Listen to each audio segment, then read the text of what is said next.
Hi friends, ಎಲ್ಲರಿಗೂ ನಮಸ್ಕಾರ. SSAM.377ಗೆ ತಮಗೆಲ್ಲ ಸ್ವಾಗತ. ಇವತ್ತಿನ ವಿಡಿಯೋದಲ್ಲಿ ಎಲ್ಲರ ಅಚ್ಚುಮೆಚ್ಚಿನ ಡ್ರೈ ಗೋಬಿನ ಮನೆಯಲ್ಲೇ ಹೇಗೆ ಮಾಡೋದು ಅಂತ ಹೇಳಿ ನೋಡೋಣ ಬನ್ನಿ. ಡ್ರೈ ಗೋಬಿ ಹಾಗೂ ಗ್ರೀನ್ ಚಟ್ನಿನ ಹೇಗೆ ಮಾಡೋದು ಅಂತ ಈ ವಿಡಿಯೋದಲ್ಲಿ ತೋರಿಸ್ಕೊಡ್ತೀನಿ. ನೀವೇನಾದರೂ ನನ್ನ ಚಾನಲ್ಗೆ ಹೊಸಬರಾಗಿದ್ದರೆ ಪ್ಲೀಸ್ ನನ್ನ ಚಾನಲ್ನ ಸಬ್ಸ್ಕ್ರೈಬ್ ಮಾಡ್ಕೊಳ್ಳಿ, ಹಾಗೆ ಪಕ್ಕದಲ್ಲಿರುವ ಬೆಲ್ ಐಕನ್ನ ಕ್ಲಿಕ್ ಮಾಡಿ. ಮೊದಲಿಗೆ ಗ್ರೀನ್ ಚಟ್ನಿನ ರೆಡಿ ಮಾಡ್ಕೊಳ್ತಾ ಇದ್ದೀನಿ.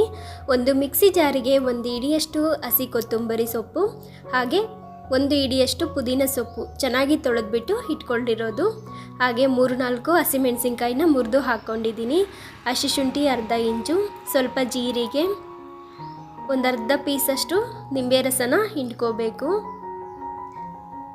ಸ್ವಲ್ಪ ಸಕ್ಕರೆನ ಹಾಕ್ಕೊಳ್ಳಿ, ಹಾಗೆಯೇ ಬೆಳ್ಳುಳ್ಳಿನ ಹಾಕ್ಕೊಳ್ಳಿ. ವಿಡಿಯೋದಲ್ಲಿ ಸ್ಕಿಪ್ ಆಗಿದೆ, ನಾನು ಆನಂತರ ಹಾಕ್ಕೊಂಡು ರುಬ್ಕೊಂಡೆ. ರುಚಿಗೆ ತಕ್ಕಷ್ಟು ಉಪ್ಪು, ಸ್ವಲ್ಪ ನೀರನ್ನು ಹಾಕ್ಕೊಂಡು ಚೆನ್ನಾಗಿ ಗ್ರೈಂಡ್ ಮಾಡ್ಕೋಬೇಕು. ನೋಡಿ, ಗ್ರೀನ್ ಚಟ್ನಿ ರೆಡಿಯಾಗಿದೆ. ಈ ರೀತಿ ನೈಸಾಗಿ ರುಬ್ಕೋಬೇಕಾಗುತ್ತೆ. ನೆಕ್ಸ್ಟ್ ಇಲ್ಲಿ ಬಿಸಿನೀರಿಗೆ ಅರಿಶಿನ ಹಾಗೂ ಉಪ್ಪನ್ನು ಸೇರಿಸ್ಬಿಟ್ಟು ಅದರೊಳಗೆ ಹೂಕೋಸನ್ನು ಹಾಕಿ 5-10 ನಿಮಿಷ ನಾನು ಬಿಸಿನೀರಲ್ಲೇ ಬಿಟ್ಟಿದ್ದೆ. ಆ ನಂತರ ಚೆನ್ನಾಗಿ ವಾಶ್ ಮಾಡಿ ಒಂದು ಸ್ಟ್ರೈನರ್ಗೆ ಹಾಕಿಬಿಟ್ಟು ನೀರನ್ನೆಲ್ಲ ಚೆನ್ನಾಗಿ ತೆಗಿತಾ ಇದ್ದೀನಿ.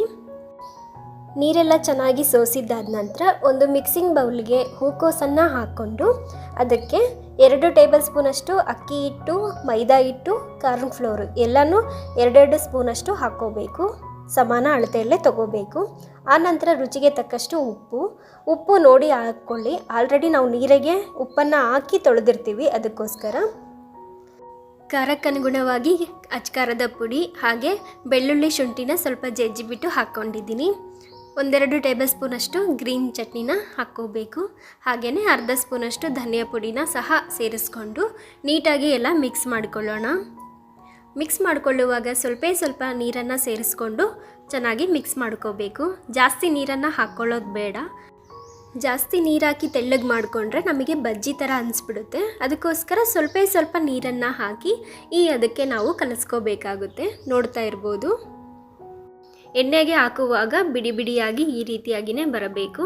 ಆವಾಗಲೇ ನಮಗೆ ಸೂಪರ್ ಕ್ರಿಸ್ಪಿಯಾಗಿ ಡ್ರೈ ಗೋಬಿ ಸಿಗುತ್ತೆ. ಈ ಕಡೆ ಎಣ್ಣೆ ಚೆನ್ನಾಗಿ ಕಾದಿದೆ. ಈಗ ಒಂದೊಂದೇ ಗೋಬಿನ ಬಿಡಿಯಾಗಿ ಹಾಕ್ಕೊಳ್ಳೋಣ.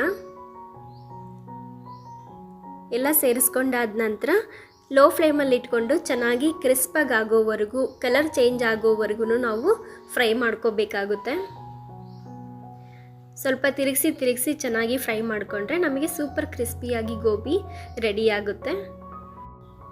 ನೋಡಿ, ಚೆನ್ನಾಗಿ ಕ್ರಿಸ್ಪಾಗಿ ಆದ ನಂತರ ನಾನು ತೆಕ್ಕೊಂಡು ಒಂದು ಪ್ಲೇಟಿಗೆ ಸರ್ವ್ ಮಾಡ್ಕೊಳ್ತಾ ಇದ್ದೀನಿ. ವಾವ್, ಸೂಪರ್ ಕ್ರಿಸ್ಪಿಯಾಗಿರ್ತಕ್ಕಂಥ ಡ್ರೈ ಗೋಬಿ ಹಾಗೂ ಗ್ರೀನ್ ಚಟ್ನಿ ರೆಡಿ. ಈ ರೀತಿ ಸ್ವಲ್ಪ ಈರುಳ್ಳಿ ಪೀಸಸ್ ಜೊತೆ ಸವಿತಾ ಇದ್ದರೆ ಸೂಪರ್ ಟೇಸ್ಟಿಯಾಗಿರುತ್ತೆ. ಖಂಡಿತ ಟ್ರೈ ಮಾಡಿ ಹೇಗೆ ಬಂತು ಅಂತ ಕಮೆಂಟ್ ಮಾಡಿ. ಇವತ್ತಿನ ಈ ವಿಡಿಯೋ ನಿಮಗೆಲ್ಲ ಇಷ್ಟವಾಗಿದೆ ಅಂತ ಭಾವಿಸ್ತೀನಿ. ಇದೇ ಥರ ಹೊಸ ರೆಸಿಪಿಯೊಂದಿಗೆ ಸಿಗೋಣ. ಅಲ್ಲಿವರೆಗೂ ನಮಸ್ಕಾರ. Thank you for watching.